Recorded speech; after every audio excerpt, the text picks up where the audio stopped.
দিয়া বাপরে, সুবহানাল্লাহ। মানুষ দেখুন ভাই, সাদি ভাই, বাপরে। আসসালামু আলাইকুম রহমতুল্লাহ। অবশেষে নীরবতা ভাঙল বাংলাদেশের মিডিয়ায়। হুগলি আলম ইস্তেমার জয় জয়কার। আলহামদুলিল্লাহ, সত্যের জয় অনিবার্য।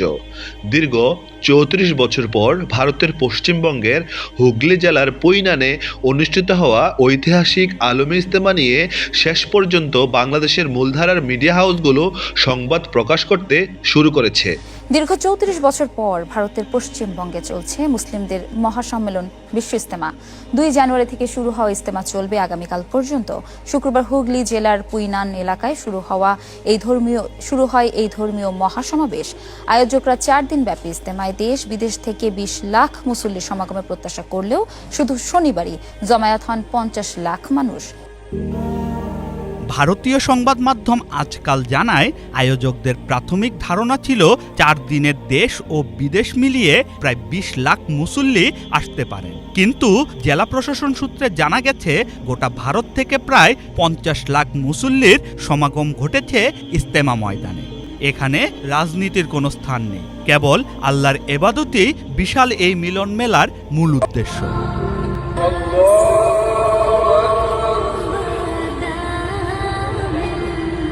মিডিয়া রিপোর্টে যা উঠে এসেছে, আজকের বিভিন্ন প্রথম সারির জাতীয় সংবাদপত্রের বাংলাদেশ প্রতিদিন, কালের কণ্ঠ, চ্যানেল 24, বাংলা নিউজ 24 ইত্যাদি অনলাইন পোর্টালে হুগলির এই বিশাল সমাগমকে ঐতিহাসিক হিসেবে অভিহিত করা হয়েছে।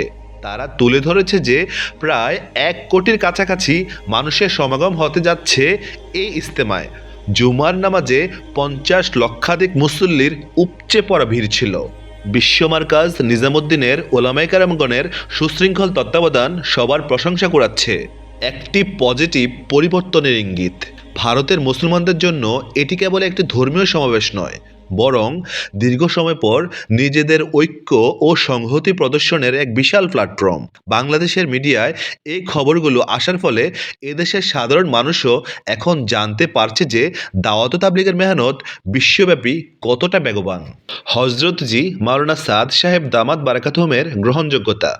মিডিয়ার প্রতিবেদনগুলোতে লাখো মানুষের এই স্বতঃস্ফূর্ত অংশগ্রহণ পরোক্ষভাবে শাইখুল হাদিস মাওলানা মোহাম্মদ সাদ কান্দলবি হাফিজাহুল্লাহর বৈশ্বিক গ্রহণযোগ্যতাকেই প্রমাণ করে।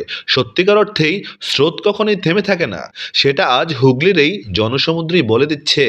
আল্লাহ তাআলা এই ইস্তেমার মাধ্যমে উম্মার মধ্যে বিবাদ দূর করে দিন এবং বাংলাদেশের টঙ্গী ময়দান সহ সারা বিশ্বে দাওয়াতের মেহনতকে কবুল ও মঞ্জুর করুন।